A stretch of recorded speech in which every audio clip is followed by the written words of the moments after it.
Hello, hello, and welcome back to the Asheville Vedic Astrology YouTube channel. My name is Fernando Raul Castro Alvarez, and I am part of the 4-year apprenticeship course that Asheville Vedic Astrology offers, or offered, better said, because it's no longer active.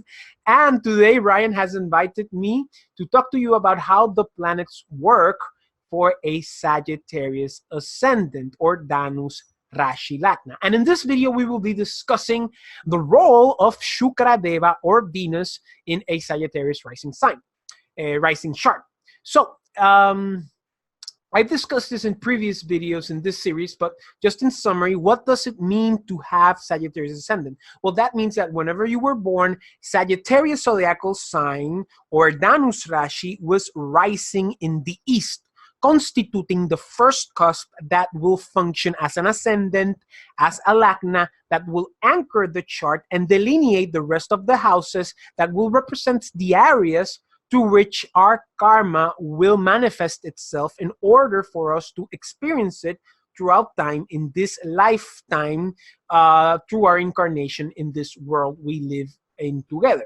Okay, and as I mentioned before, in this video we will be discussing the role of Venus. And Venus, for a Sagittarius lagna, rules both the 6th and the 11th houses, Ari and Ayashtana, respectively. Okay, so before we start, let us describe and talk more about Venus. What are her qualities? Well, first of all, Venus is a female planet.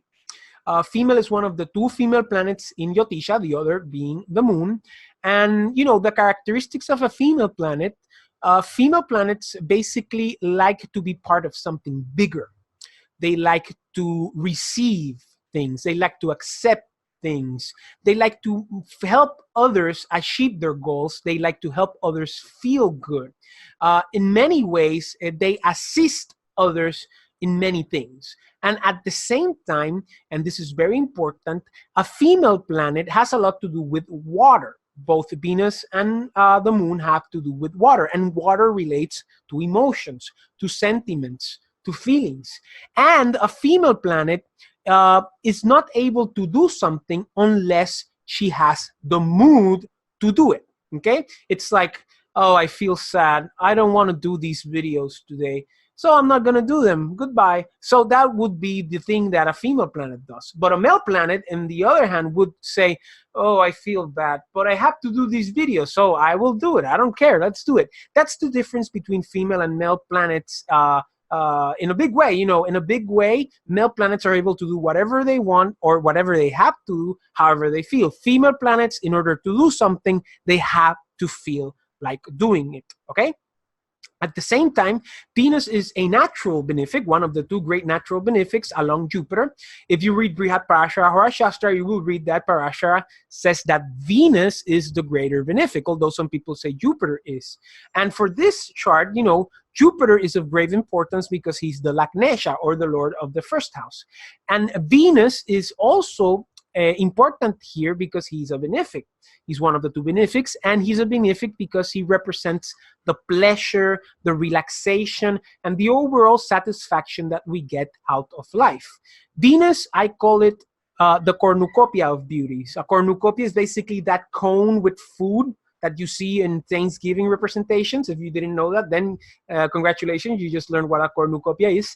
And basically, you know, from Venus, we get what we need. If we're hungry, from Venus, we know what we want to eat to feel satisfied. If we're thirsty, we will know what to drink in order to feel satisfied. And that's what Venus does. He gave us the ability to take the good decisions in life, to feel satisfied, relax, and also to mend things together. Okay? At the same time, in the planetary analogy of the cabinet of the planets in Jyotisha, Venus represents the mundane counselor of the king, Surya Deva, or the sun. Venus counsels the sun, the king, on what the people are talking about, what is in, what is fashionable, what the masses want from the government. She will counsel the king on culture, on current events. She will counsel the king on what is appropriate in the appropriate moment. contrary to Jupiter, which will counsel the king in terms of the law, in terms of the spiritual precepts, in terms of religion, in terms of dogma. You see, that's the difference between Jupiter and Venus. Venus is mundane, Jupiter is spiritual. Okay? At the same time, Venus is both a Vata and a Kapha planet. What these means are two of the three doshas in Ayurveda, which is part of the Vedic science of diet, nutrition, and health. And Kapha is basically a combination of water and earth, imagine like mud, and Vata is a combination of ether and wind, imagine like a gust of wind. And what Kapha does is that it provides stability, it provides structure, it provides base upon things to rely, upon which things rely upon. And it also creates the base in order for things to be built upon it. And at the same time, Vata creates movements like a gust of wind. It is the ability to go from point A to point B. So the moon, I mean Venus, and also the moon, because they also share the same doshas, are able both to create stability, to create structure, to create support. At the same time, they move along. So it's basically like moving a support to help things here and there, you know, just like a mother will with its child, okay, with her child. At the same time, Venus is a Rajasic planet. And according to the Bhagavad Gita, a Rajas guna has to do with passion. And this is the idea that Venus is a passionate planet. Venus is guided by her desires to do things, to accomplish things, her desire to be in a certain place, her desire to have certain things in order to feel satisfied, and so on and so forth. And it's very interesting because Venus is also a Brahman, just like Jupiter, but she is a Rajasic Brahman. So she is a, let's say, a priestess, but a priestess that deals with Rajas, with passion. This is why sometimes Venus is associated with, you know, esoteric stuff. That's why she's called the Daitya Guru, the Guru of the Asuras, and so on and so forth, because even though she has the ability to have the capacity to understand certain things of a higher nature, higher precepts, she kind of dabbles in passionate stuff. So, as I mentioned, she rules the 6th and the 11th for Sagittarius Lagna, which are Ari and Ayashtana respectively. The 6th is called Arishtana, which means in Sanskrit, the place of enemies. And in the 6th, we will be dealing with obstacles, with health and service. And the 11th house is called Ayashtana, which means the place of gains. So here we will be dealing with gains, hopes, and aspiration in terms of long-term and at the same time social involvement. So these houses will be sprayed with the qualities of Venus, and these fields will be related to that Venusian quality that we just mentioned. Because if we think of Venus, we should think on keywords. And what would those keywords be? Well, those keywords would be pleasure, would be relaxation, satisfaction, understanding, and beauty. So we're going to have these qualities oriented towards these houses for a Sagittarius Lagna. And for example, with these combinations, we can expect pleasure in obstacles and gains. It is the idea that maybe for a Sagittarius Lagna, we enjoy a good obstacle, a good delay, a good enemy, a good fight. We have pleasure in dealing with health issues in terms of maintaining our health. We gain pleasure from working for others. It is a very satisfactory situation. At the same time, we gain pleasure from having and achieving goals and long-term wishes. We gain pleasure from our social relationships, our friends, and also we gain a lot of pleasure from our gains monetarily wise. You know, with Venus here, it's quite interesting because that Sagittarius impulse of looking for adventure makes sense because we get pleasure from, you know, dealing with the things that we don't get. In addition, you know, we must remember that that's what the 6th is. As an Upachaya, as a Trishadaya, it is the house where we don't get what we want. And apparently, Sagittarius Lagna gains pleasure from this, which is quite interesting. At the same time, we get satisfaction with service and social involvement. This is the type of Lagna that enjoys working. It is the type of Lagna that enjoys dealing with health, that enjoys being healthy, obviously, more than anybody else. But in this sense, there is a satisfaction within it. And at the same time, Sagittarius Lagna gains a satisfaction with being with the people that they want to be associated with in terms of friends, in that sense related to the 11th house. And at the same time, there is an overall understanding about health issues and long-term goals. You know, Sagittarius Lagna understand who their enemies are. And maybe with this Lagna, we start being friends with people that end up being enemies. Or we like having enemies as friends. Or we are diplomatic about enemies in terms of understanding where they come from. And remember, what is an enemy? An enemy is just a competitor. It's just a person that wants the same thing as you want. Whoever gets it first wins. And you understand that. You see, you understand how that works. And at the same time, you understand your long-term goals, you understand your friends, you understand what you need to do to have gains. And without a doubt, you know, you see here why Venus is a benefic. Just like Jupiter is a benefic with the first and the fourth, as we discussed in the first video of this series. You know, wherever Venus is, wherever Jupiter is, there will be some sort of positive aspect to these fields because they are natural benefics. Now, we must remember that each of these houses will be seen through the filter of the sign that is associated with it. Now, the sixth is associated to Taurus. So we will see the sixth from a Sagittarius Lagna point of view through the filter of Taurus, of stability, of responsibility, and resource management in relation to how we deal with the things we either are not able to achieve or that come our way to obstruct our path. This is once again the idea of why Sagittarius likes trouble, likes obstacles, likes to fight, likes enemies, which are the cliche terms that are used to describe Sagittarius in modern astrology. Well, probably it has to do a lot with this idea of the sixth house, of dealing with these things from a resource management things. You know, I'm dealing with my enemies, I'm managing them, this and that. You know, also the stability, even though I have enemies, I'm okay, I can deal with that. And at the same time, it's the responsibility. You know, I have an enemy. I have to deal with that. I have a health issue and all that. So we have to take that into consideration. And at the same time, Ayasthana, which is the house of gains, and we must remember that the sixth is Arishtana, which is the house of enemies in Sanskrit. Ayasthana, the house of gains in Sanskrit, is seen through the filter of Libra.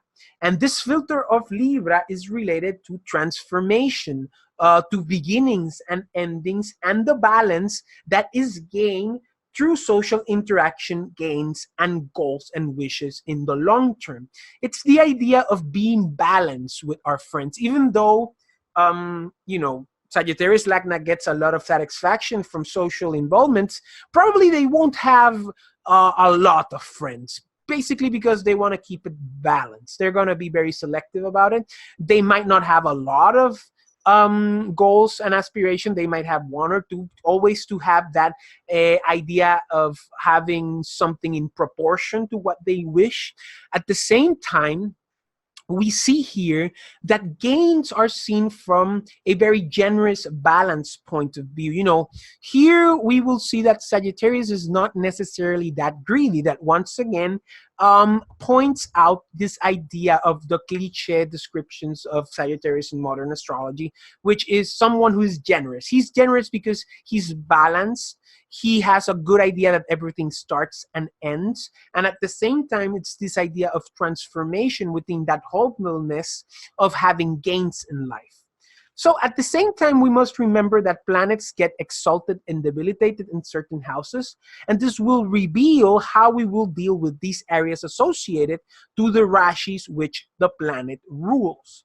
And we must remember that Venus gets exalted in the fourth house, and Venus gets debilitated in the 10th, which shows that we are going to be able to deal with these sixth house things of health, of service, of obstacles. And these 11th house things dealing with gains, hopes and aspirations, social involvements and gains from a 4th house perspective of the domestic life, of the emotions, of our residential area, of our real estate that we have, of our relationship to our parents and our mother specifically. You know, our relationship to our mother is going to define how we deal with 6th and 11th house issues. At the same time, we're going to keep private those 11th and 6th house issues. We're not going to let people know who our enemies are. We're going to be very diplomatic about it because it's all on the domestic side. We must remember that the 4th house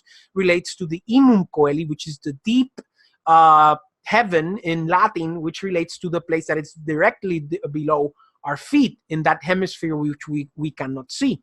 And we're going to keep private about what we want to do in life, our friends. We're going to keep private about our long-term goals. We're going to keep private about our health, but we're going to have a lot of enjoyment, but it's going to be private. And at the same time, we're going to have a lot of emotions and sentiments related to this. So it's going to be close to our heart.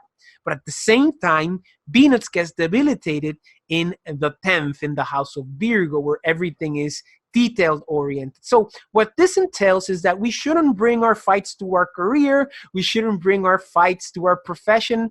Obstacles with profession do not mix. So if we have enemies, procure that they do not have to do anything with your workplace. It's not a good place to be involved in delays, obstacles, fights within your career, within public life, with a Sagittarius lagna. It will bring troubles to your profession. So try to keep your profession as one thing, very diplomatic, and your problems and your troubles in another place. It's the idea of separating whatever can bring problems from your professional life.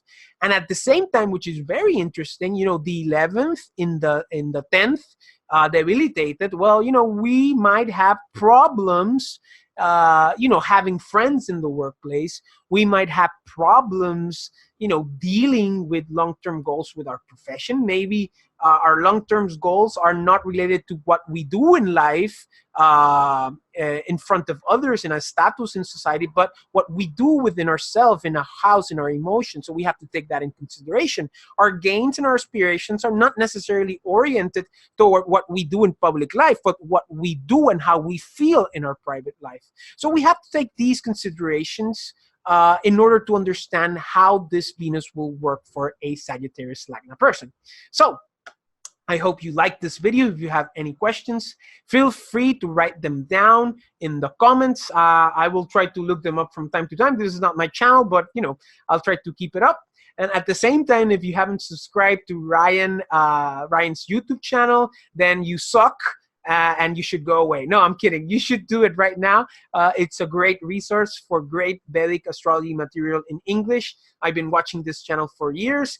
And, you know, now I am here doing these videos. And I hope you can also get a lot of instruction and a lot of wisdom I've gotten from these videos. So I hope you can subscribe and, you know, further Ryan's research and work. Also in his other channel about Kriya Yoga and meditation. So see you in the next video where we will discuss Mercury for Sagittarius lagna. So take care. And as I say in my Spanish videos, wisdom, serenity, and strength to all. There we go. Lost in translation there. Take care.